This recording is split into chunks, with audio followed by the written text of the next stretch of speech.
When women dare to fully be themselves, to rise up as the divine beings they are, to operate in their magic, their sexuality, their power, they are always labeled one thing: wicked.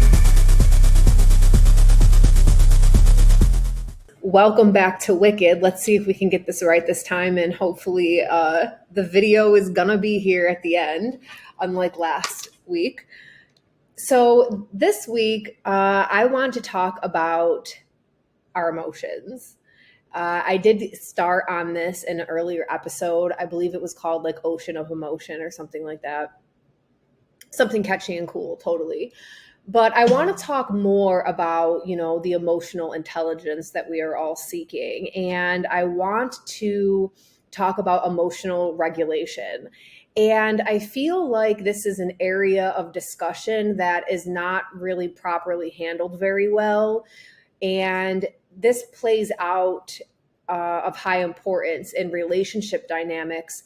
And I think that as a collective, we are trying to strive towards more emotional intelligence. That's the part of human evolution, right? Like we're always evolving. Nature wants us to evolve. And right now there's kind of, things tend to swing on one end of the pendulum and then swing to the other end, and then it eventually finds its center. So I'm hoping that in this episode, I can give you some tips or at least a little bit of guidance in this whole topic. As women, the number one thing that is thrown in our face is you are too emotional. Your emotions are out of control. And I happen to disagree with this. I think that the female emotions are such a huge spectrum that in a male-based society, it's hard for them to understand because they do not operate in the same manner as us. As women, we can feel one way in the morning, by lunch feel a completely different way, and then by dinner feel a completely different way on the same exact topic. This does have to do with our hormone flow, which we're not going to get into in this. I'm not even a hormone expert, but I do know somebody. If you look at the Cycle Alchemy episode, I interview Teresa, and she is definitely more in that area than I am. However, because our emotions like wave throughout the day, so our hormones wave throughout the day, so does the way we feel. We also are ruled by the moon, especially as women, because we are the moon. And as the moon changes signs every 2.5 days, so does our expression of our emotion. And men tend to be more flatlined with things, but they do, when they are in one emotion, you see it. I have seen male temper tantrums that I know a woman would never act and behave like. It's ridiculous.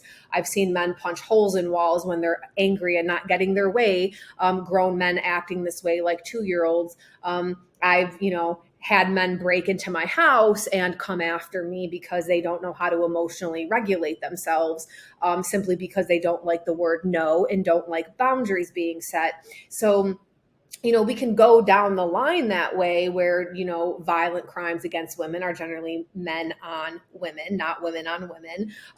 Rape is generally from men on women. And there's a lot here because men don't know how to control their emotions, and they don't have the emotional intelligence. I'm not hating on men. I know this is going on YouTube and I can get a lot of hate comments here. I really don't care about hate comments, but it's just the truth. And women are called over emotional simply because we experience a vast amount of emotion. And the reason why we get labeled as hyper emotional or out of control or whatever it is because the male dynamic that rules our society doesn't know how to hold space for that. They don't know how to be a container for that. So instead of trying to understand it better and actually listen to our voices, God forbid, we are left feeling crazy, and they label us things like, lunatic, hysteric, all that, because they don't know what to do with it. But it comes from their own misunderstanding of emotions to begin with, because they don't even understand their own. And this is set up in our system because our system is a patriarchal structure. It's run by men. You can't deny that. It does have a negative effect on men today, but a lot of men just tend to, I don't know, gloat in that, and they're fine with it. They're not trying to change anything. There are men, I have men that listen to this podcast that are working on their emotional intelligence. I know men in my personal life that are highly emotional intelligent, but they did work to get there. Okay, so this isn't something that just comes second nature, first nature. Men are sun ruled. That means they are ego ruled, and women are moon ruled. It means we are emotion mind ruled. So it's different. We are different, but we can complement each other if we could figure it out. So one of the things that I want to talk about first is regulating our own emotions. Now, a lot of us are emotionally dysregulated and don't know how to regulate our emotions because we were actually never taught in childhood how to self-regulate. And the way you're taught as a child is through having an adult present for you that is regulated to show you how to regulate. This is not something that is just, a second nature skill to anybody. This is something that should be taught to you, but it totally wasn't for the majority of us. And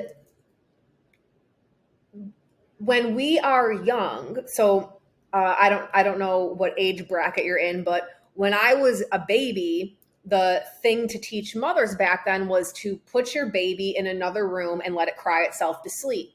And it'll eventually learn how to emotionally regulate. There's literature that says to allow a baby to cry even to the point of vomiting. Now, anybody listening to this, watching this, should know that that's absolutely ridiculous, especially if you're a mother, because you have hormones in your body when your baby is born where you get hormonally bonded to that baby. And when it cries, it releases stress hormones in your body to like cortisol, adrenaline, to such a high degree to keep you stressed out until the baby's not crying. It's why some mothers in postpartum deal with postpartum rage. It's just a byproduct of all of those hormones getting released, and like you can't take it and you just want your baby to stop crying because it's rushing you with these hormones. And in today's society, we're already overstimulated in cortisol and adrenaline and all of that because of how we live. And so now it's being kicked up. And so it's why there's that weird dynamic between like your baby is the one giving you stress because it's releasing those hormones. But at the same time, when you hold your baby and you smell your baby and you're rocking your baby and you're breastfeeding your baby, that's the very thing that also calms you down. And it calms down your baby. So in infancy, we are taught to co-regulate each other. And as a mother, you co-regulate baby, and baby actually co-regulates you. And there's a feeding dynamic that goes on here. However, because of the fucked up medical industry and bullshit that's put out there, their main goal is to separate the mother-baby bond. Mother-baby should be one word. That right there is one. You are still one being. Just because that baby's out of your body does not mean that now you're separate. That baby doesn't know they're separate. And I don't even think a child's brain actually identifies as separate from the mother until around 6 or 7 years old. That baby thinks it's a part of you still. And it is. Just because you can't see the cord there, just that physical umbilical cord may have been snipped, but the spiritual one has not. And neither has the hormonal one. And this regulation occurs, and it's done that way by nature to have a mother force her to take care of her baby. This is for survival of the species. And so in that infancy, you are regulated by mom.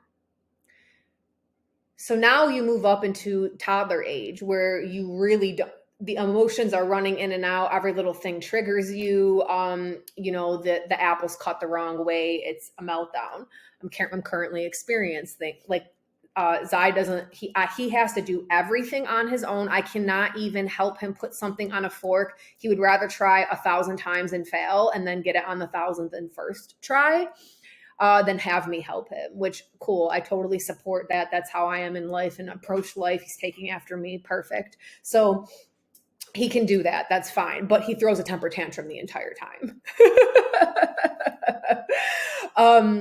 But in these areas of having really big emotion when you're a toddler, adults that don't know how to emotionally regulate and have no skill at it, they will generally be like, go to your room. They will yell at you and they'll put you, in the corner, whatever. And this is kind of teaching us like, these emotions are bad to have. I'm being punished for feeling this way. And you can see where this carries out in society, where if we have a negative emotion, the first thing we do is look to get rid of it.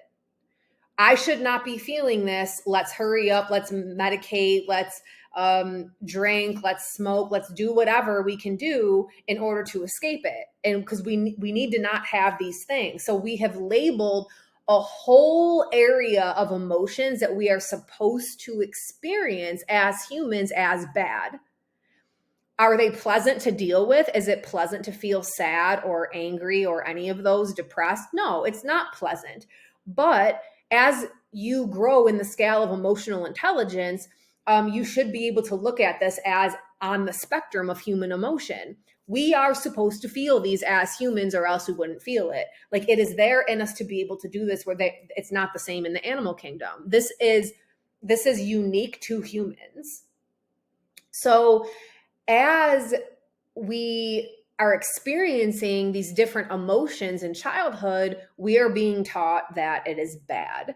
But when you are behaving and acting a certain way, it's gold star. Like, everything is basically, when you are making the adults happy, it's good. When you are behaving in a way that is of strong, more negative emotions, then that's bad. So you should not act that way. Otherwise, isolation is the result. And no child wants to be isolated. They don't want to be away from their parents, their loved ones, their caretakers.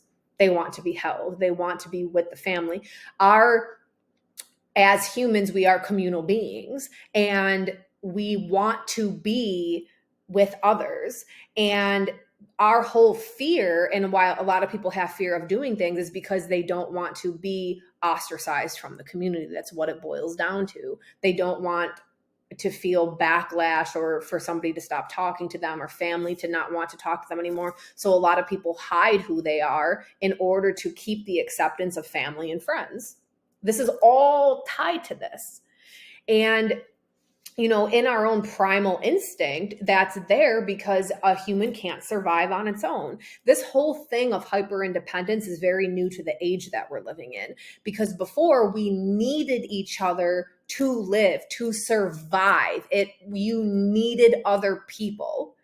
Now it's like, technically you still need other people. You just hire those people now, and it allows you to be alone, but you're still relying on other people. You really can't live. Our society is a little bit delusional in that, where it gives you the illusion that you are independent, but really you're not. We all need each other. The hyper independence in our society is actually what it's killing women for sure, but it's just causing this huge rift right now, and it's really just something awful. So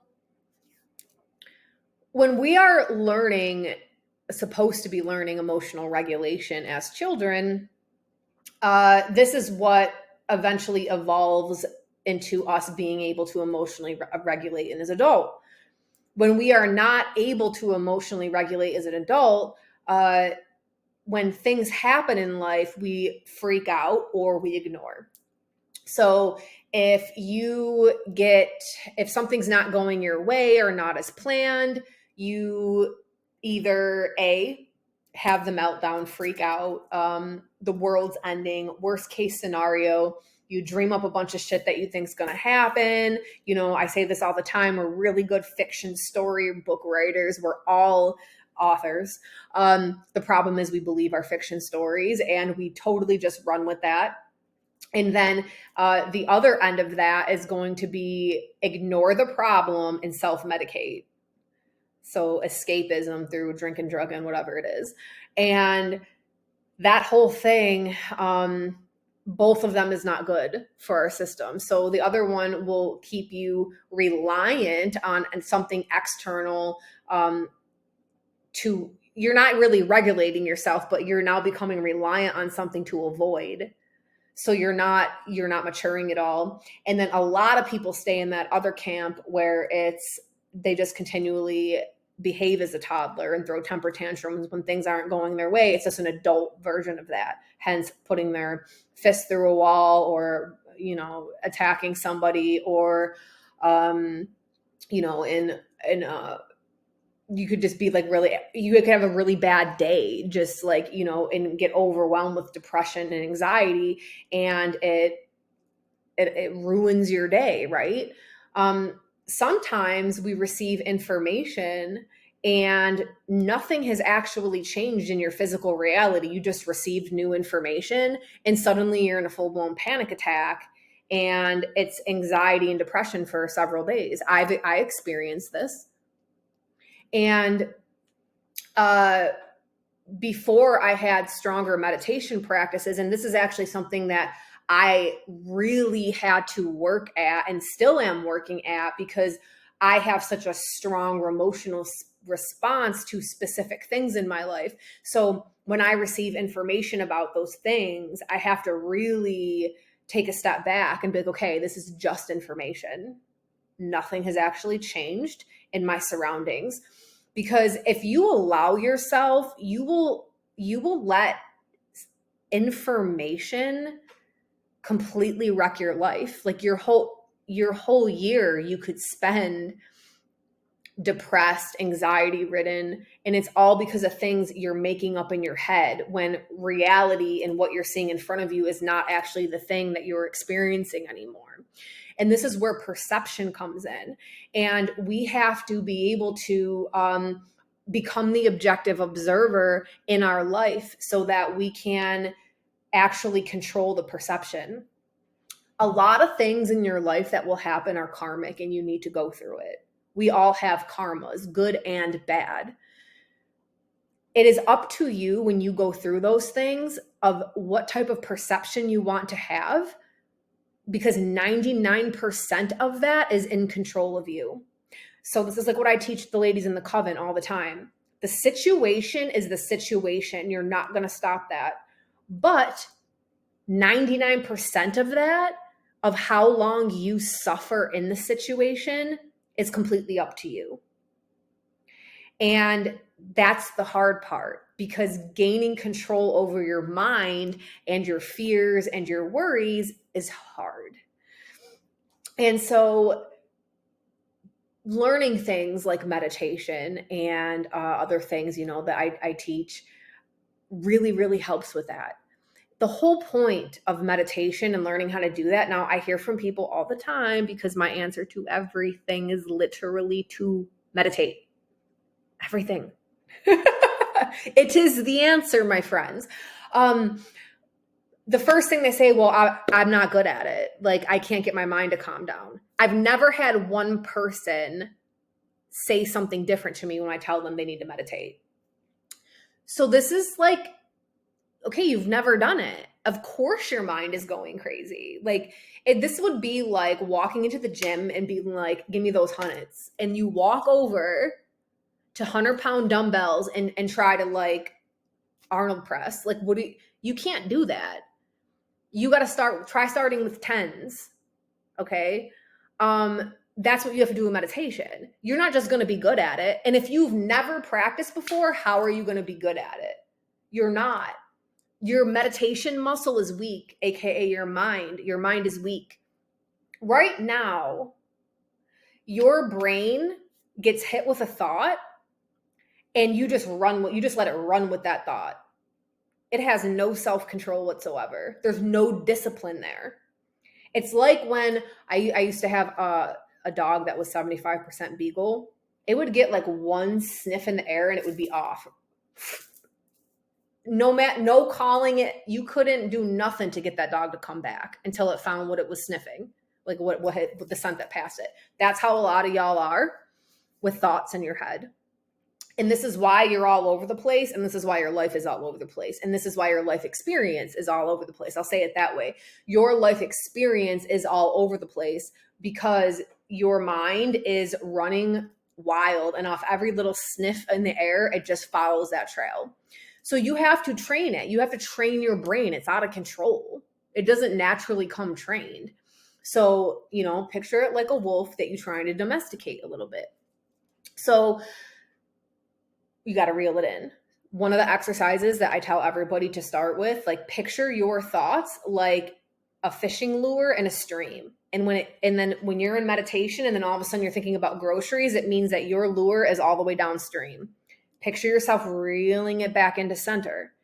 If you keep doing that over and over and over again, guess what's going to stop happening? It's going to stop taking so much line, and it's going to get, so maybe you got 10 seconds of focus and then your brain went. In a week, maybe you'll get 30 seconds of focus. And the next week you'll get, this takes time.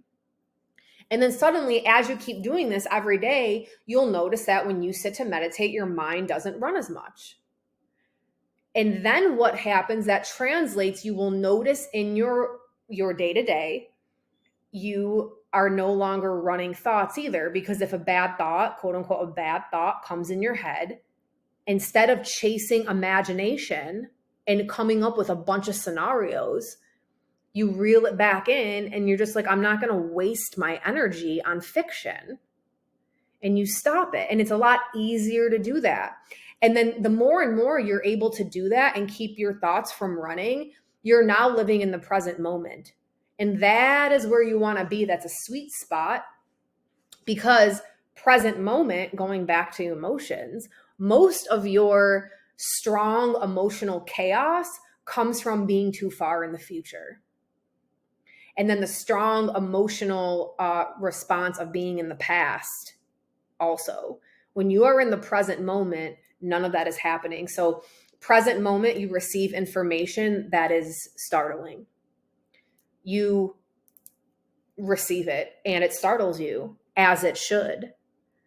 Now, you can sit with it for as long as you need to, but in the present moment, not making up stories, not calling your friend and be like, yo, Jody, I just got this notice in the mail about XYZ, and now, this is probably going to happen, and then this is going to happen, and y'all have a whole storyline going that is 100% make-believe. What did you just waste time on? What are you doing wasting energy like that? If you really believe that your thoughts and words manifest into reality, or anything you put your energy to does, what are you fucking doing? A lot of people are addicted to that chaos and drama. I've said this before. Y'all love suffering. People love to suffer. If that wasn't true, you wouldn't call on everybody and talk about your suffering. You know the whole misery loves company thing? It's because people love to be reminded of their suffering. Most people identify with their suffering. If you stop talking about the things that are suffering you, what the fuck would you talk about? Your whole identity is wrapped up in your suffering. Think about it. Listen, I had my own vitamin store for 8 years, and I worked in the health industry for a decade, solely in the health field. I knew right away when somebody was going to take my advice or not. And the ones that wouldn't, I would not even bother, because I'm not going to waste energy. Like, when I talk to people, I'm giving you my energy. I'm not even going to bother giving you the information that I know if I know you ain't ready. Because so many people, they would come in and get the supplements, they'd get the advice, they wouldn't do a damn thing, because their whole identity is wrapped up in the health issue. They don't know who they are separate from it. And what will they talk about if they don't come into my shop every day and talk to me about it? If they're not on the phone, if they're not at the doctor's, it's become their whole life. So I'm a little off topic now, but still. These tools, let me try to reel myself back. These tools for emotional regulation will help with all of these different things. Okay.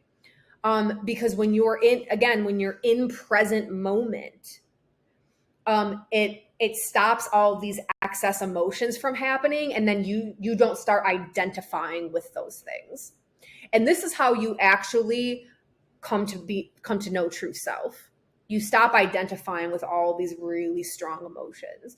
And some of us are more, emotionally. So like I describe myself like a match where when I find something out, or I'm hit with an emotion, or I'm feeling a certain way, it lights up like a match, like fiery, like bright burning. I'm like in the emotion, but it burns out just as quick. Within an hour, I'm over it. Let's move on. Which I actually don't mind, because obviously I don't mind it. It's me. I love human emotion. I feel insanely grateful that I get to experience a full, broad spectrum of emotions. And some of you that know me really, really personally know me at the deepest level of down that I can get, the highest level of rage that I can get, the highest level of bliss that I can get. I go high and I go low. You do know that is the cost. You can only go as high as you're willing to go low. Even in those low spots, when I'm like, I've had a rough 2 years. When there was times where it was like, I don't know how I'm getting out of bed today, and I'm that low, I am telling you, I still love that emotion. Not while I'm in it. I hate it. I hate that. I don't want to be in it while I'm in it, but I allow myself to experience it to its fullest. I don't label it as like this negative emotion that I need to hurry up and get rid of it as fast as possible so I don't need to deal with it. The reason I can be a match is because I don't try to stop it with all of my might. I 100% give into it, and I give my body the experience it wants of the damn emotion, and then it's over. I can go from one day crippling depression to the next day be fine. No, I'm not bipolar.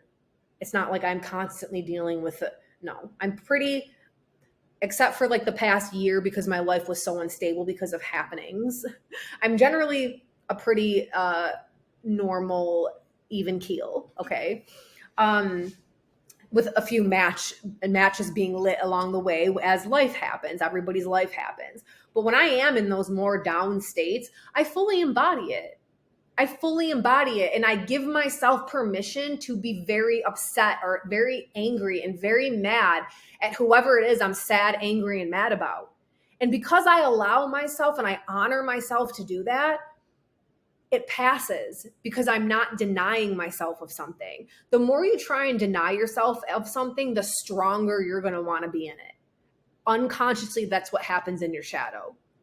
So I just fully allow if you're having a bad day because something happened at work, have a fucking bad day then. Be mad at your coworker, be mad at your boss, be pissed at your paycheck. Do it, but fully embody it. Don't go home and drink it out of your system. Just fully embody it. I write poetry when I'm in those states. Do you know I can't write poetry when I'm happy? I don't even fucking know how. I don't know how. But when I am down and out, I be writing. That poetry sounds good. To me, anyway. That's all that matters. I don't know how to do that when I'm happy. I'm a sad poet. But that's how I get the energy moving. Because you don't want to sit in it for days. You don't want to sit and be depressed for days. So when I'm in those states, especially because it's not like I can just lay in bed and sulk. I'm a single mom. So I write. I write out all my feelings in my journal just to get it out of my body, like unfiltered, raw, just get it out so I don't have to think about it anymore. That's how I am. If I don't get it out, like I need to feel my handwriting. I can't type, nothing. I just write out every awful thing I'm gonna be burning those journals. I never want my kids to find those journals. They'll be like, Ma's crazy. But I don't care. I honor and respect my emotions of what's going through my body. I just write that shit out to get it out, and then it's moving through me somehow, and it's getting out. Obviously, I'm a writer, so that helps me. I write poetry to express my emotion, how I know how to express it. And then it passes because I'm letting it move through my body.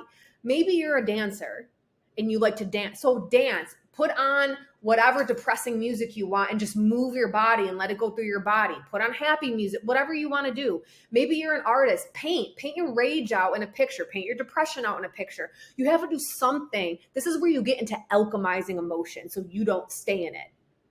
How can you alchemize it? It's not running from it anymore. Now it's about alchemizing it. Okay, we're already in the emotion. What can we do with it now? Because me, again, single mom, laying in bed and feeling sorry for myself isn't doing my children any good. So what are we going to do about it? Let's write, let's draw, I'll give the kids art stuff to do and I'll write because I got to get that energy moving. Nature is also a huge one for me, and my kids obviously love nature. So it's like, I'm feeling sad today. Boom, nature, trails, let's go. I cannot be sad in nature. That's like impossible for me. Bare feet on the earth. Let's hug some trees. Let's do the hippie thing. Let's go.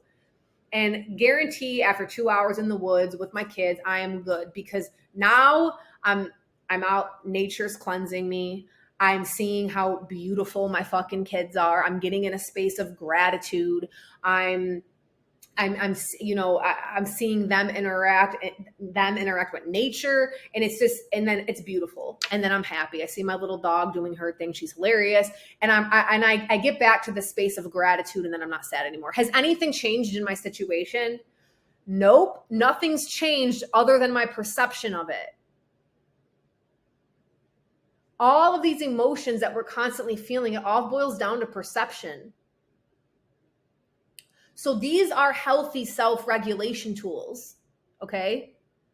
When you have to self-regulate, again, I'm not going to rely on my children to regulate me, okay? Yeah, hugs from my kids. I'm a mother. It's automatically going to calm down my nervous system. So yeah, they do be getting extra hugs. But outside of that, it's not their responsibility to act and behave in a certain way so that I don't feel a certain way. It's their job to be fucking kids. So it's up to me of how I'm going to healthily handle these things. And that's one aspect. These are all tools for you to do on your own to learn how to self-regulate and to be an adult of your emotions and you yourself not act like an overgrown toddler. But now there's a second part to it, and this comes into co-regulation. So again, when we are babies, we co-regulate with mommy. And then as we get older, we are supposed to be taught how to self-regulate, but that never happens. So now you are learning how to self-regulate.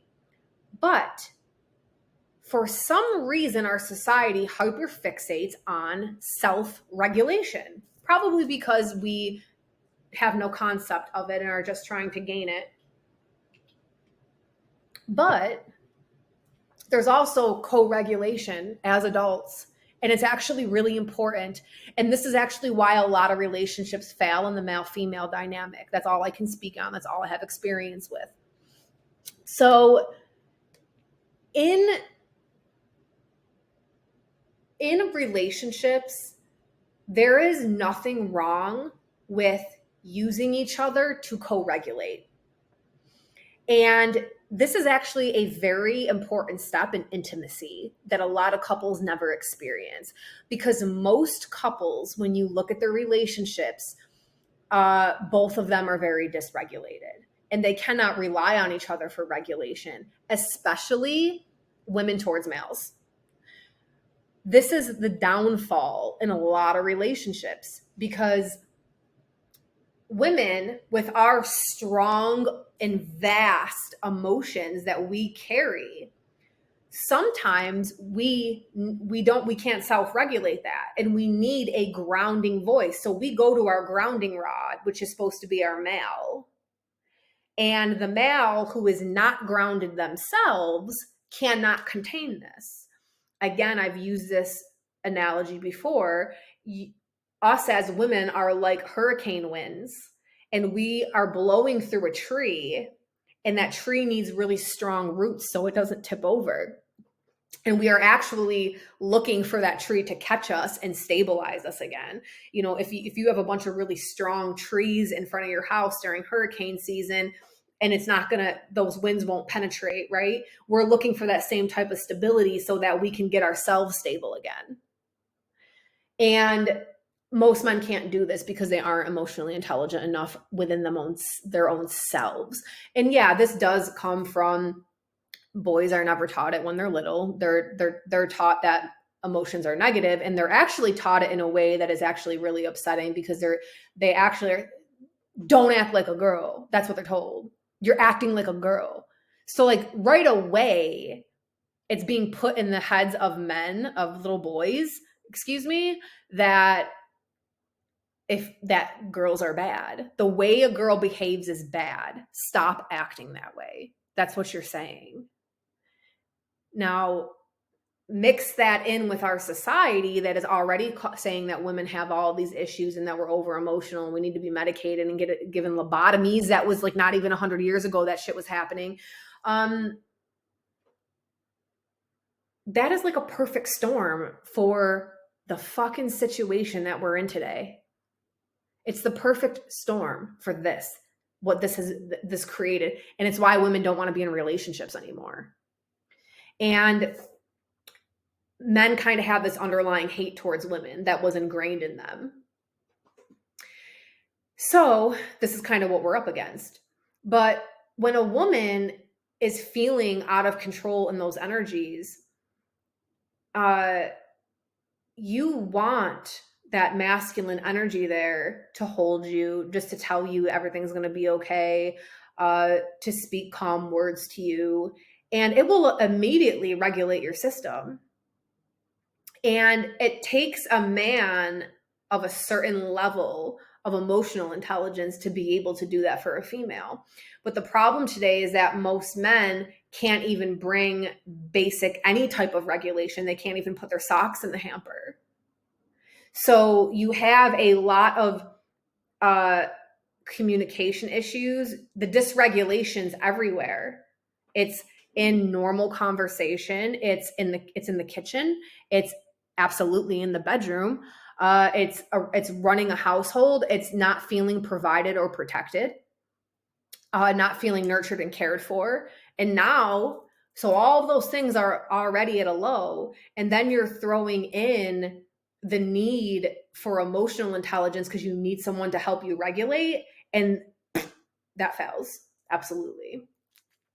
And so we're left with the mess that we have now. And this is where men have to start stepping up, because it's not going to turn around the other way. It's not. Nature only evolves us. So we are in evolution right now still. Nature is trying to evolve us. And so while women are doing the work, absolutely, there is like 90% of the men out there that are refusing to do so, and they're just doubling down harder, and then wonder why there's like a quote unquote male loneliness epidemic. And I hate fucking saying that because it's not an epidemic. I'm sorry. Anytime something is going wrong with males, it's an epidemic.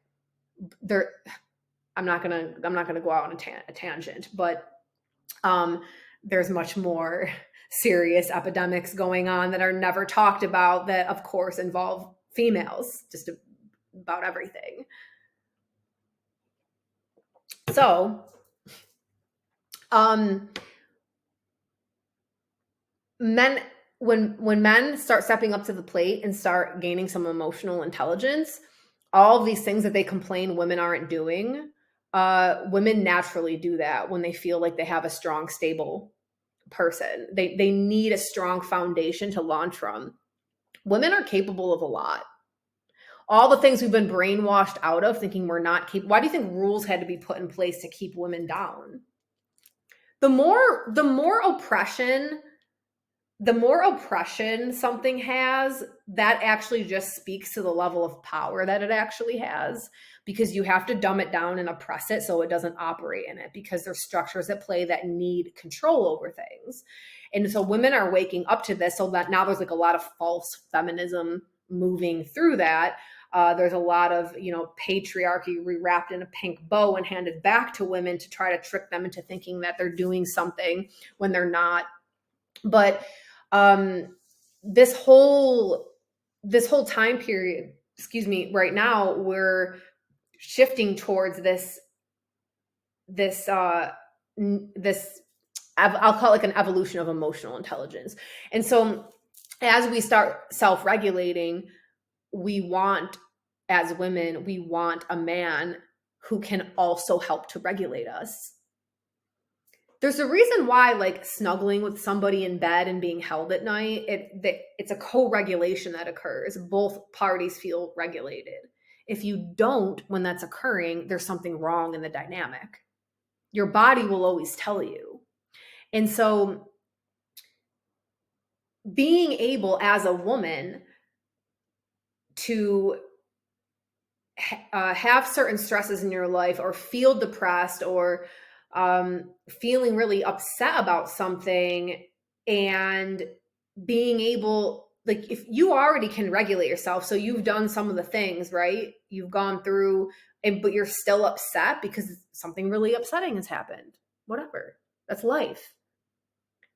To be able to turn to your man and then have him finish the job for you with just a bear hug, with the right words, with whatever it is, with his calming energy, that is, that's like next level shit. And that is actually how human interaction should be. And men being protector provider, that also includes protecting a woman's emotions and providing emotional stability for her. It's not just, oh, I big, I strong. It's not, oh, here money, pay bill. We're not like living in a cave anymore. Like, women can do all of these things for herself. Do we want to? Fuck no. But that's just not what that means. You also need to be able to provide emotional space for her, to provide that type of emotional stability. And then also to protect her emotions when she's feeling that way, or protect her from the outside things that are causing her to feel that way, if it's another person or whatever. And this is what's missing. This is what's missing. It's like there's this hyper independence of, oh, you have to learn to self-regulate and self-regulate and self-regulate. And then there's like the whole dating thing of like, oh, we want provider, protector. It's like at some point those two things need to expand. That's awesome that you know how to self-regulate, but there also needs to be a safe dynamic of co-regulation. Again, we're human beings. We belong together. There's another level of regulation that comes when you're able to trust somebody enough with your emotions and to hold space, because time and time again, they have proven they are able to do that. Like, holy hell. That's a big deal. That is what we are attaining for in human relationship. And that is healthy. It is healthy to have that. And then the whole hyper independence thing levels out, because again, we are not made to be alone. We're not made to be alone in our emotions. That's why depression gets worse over time if you don't have anybody. We make each other feel happy, and that's okay. We also make each other feel sad. It's part of the human experience. So if we can start working on self, and maybe some of the tools stood out to you that I've spoke about in here in this episode, but doing things to try to get yourself regulated and then giving yourself permission to be in the emotion and experiencing it fully. Don't deny yourself, but then alchemizing that into something better. And then eventually building up a trustworthy relationship with somebody that can hold that emotional base for you, and then continue that into co-regulation. This is what healthy emotional development looks like. And I think that this is of vast importance right now, because we're at a really weird time in our lives where everything's like going really like we got AI. You have people using ChatGPT as a therapist, which is like, I mean, people are turning to chat because they have nobody. And like, we're going to enter into more and more isolation if we don't start understanding our human emotion.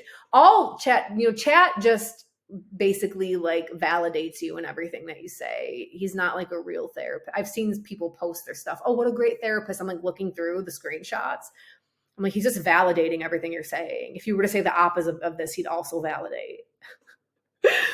It's a computer. It doesn't understand emotion. So it's kind of like a very like critical time period, I feel like, because we're going so AI with things, and it's making people more isolated. And the internet is giving you the illusion that you're in community, but it's also can be very isolating. And so we kind of have a choice right now of where we're going to go. And that's all our own individual choice. I'm choosing emotional intelligence, and I'm choosing to surround myself with people who are also emotionally intelligent. Women and men. And I am surrounded by more women than men right now. Yeah. Anyway, so that's it, guys. That's what I want to talk about today. Again, if you want to join the coven or anything, we talk a lot about these kinds of things in there, and of course how to do alchemy with our emotions. And you can find me on social media, of course, and I'd love to open up a further discussion about that in the comments. So I love you guys, and I guess that's it. Stay wicked. Want to be part of an online community filled with other badass women supporting each other on their wicked journey? Check out my online community, the Wise Woman Network. We have classes, courses, online community meetings, and more. Activate that sleeping goddess within and unleash your divine power. Join me today on a free trial to all my listeners. Link is in the show notes. I'll see you there.